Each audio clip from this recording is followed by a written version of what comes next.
14 फरवरी 2019 कश्मीर की ठंडी हवाओं में एक अजीब सी खामोशी थी, जैसे वादी खुद आने वाले तूफान को महसूस कर रही हो।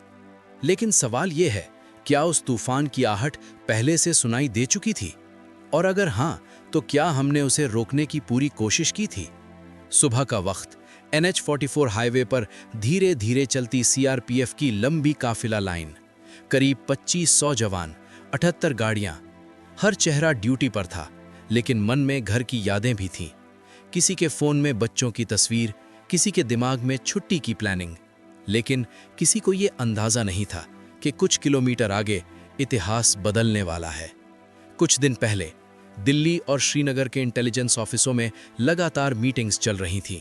रिपोर्ट्स आ रही थीं, कश्मीर में एक बड़ा हमला हो सकता है, फिदाइन अटैक की संभावना, IED का इस्तेमाल हो सकता है। फाइलों में नोट्स लिखे जा रहे थे, ईमेल्स भेजे जा रहे थे, अलर्ट जारी किए जा रहे थे। लेकिन सवाल वही था, क्या ये चेतावनियां जमीन पर पूरी तरह उतरी थीं? कागजों पर सब कुछ था, रोड मूवमेंट रिस्क है, हाईवे पर खतरा है, लेकिन असलियत कुछ और थी। सर्दियों की वजह से कई दिनों तक काफिले रुके थे, और जब रास्ता खुला तो एक साथ इतने जवानों को भेजना पड़ा। सुरक्षा तो थी, लेकिन क्या वो काफी थी? दोपहर करीब 3:15, एक सफेद कार धीरे धीरे काफिले के करीब आती है। कोई शक नहीं करता, क्योंकि ये सड़क आम लोगों के लिए भी खुली थी। और फिर एक जोरदार धमाका, इतना बड़ा कि जमीन हिल जाती है। धुआं, आग, चीखें। कुछ सेकंड में सब कुछ बदल चुका था। 40 जवान देश के लिए शहीद हो चुके थे। हमले के बाद पूरा देश सन्न रह गया। टीवी स्क्रीन पर सिर्फ एक खबर, पुलवामा अटैक। लोग पूछ रहे थे, ये कैसे हुआ? क्या इसे रोका जा सकता था? और सबसे बड़ा सवाल, क्या खुफिया चेतावनियां सिर्फ फाइलों तक सीमित रह गई थीं? हमले के बाद जांच शुरू हुई, हर एंगल से देखा गया। काफिले की मूवमेंट, सुरक्षा व्यवस्था, इंटेलिजेंस इनपुट्स। कुछ बातें सामने आईं, चेतावनियां थीं, खतरे का अंदाजा था, लेकिन जमीन पर पूरी तैयारी नहीं थी। और यही वो जगह थी जहां सवाल और गहरे हो गए।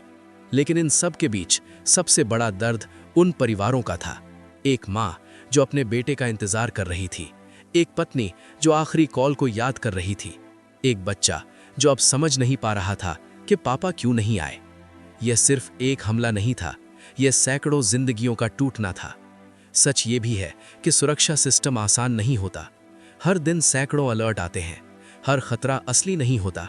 लेकिन जब असली खतरा सामने होता है तो एक छोटी सी चूक भी इतिहास बन जाती है।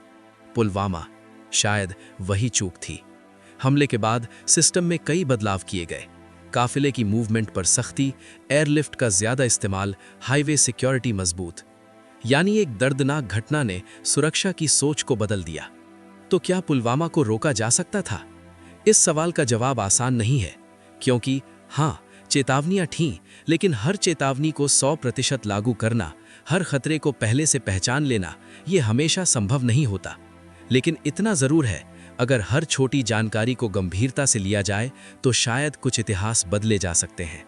पुलवामा सिर्फ एक हमला नहीं था, ये एक सबक था, एक याद दिलाने वाला सच कि सुरक्षा सिर्फ हथियारों से नहीं, बल्कि सही समय पर सही फैसलों से होती है। आज भी जब हम उन शहीदों को याद करते हैं तो सिर्फ दर्द नहीं, बल्कि एक जिम्मेदारी भी महसूस होती है कि ऐसी कोई चेतावनी फिर कभी नज़रअंदाज ना हो।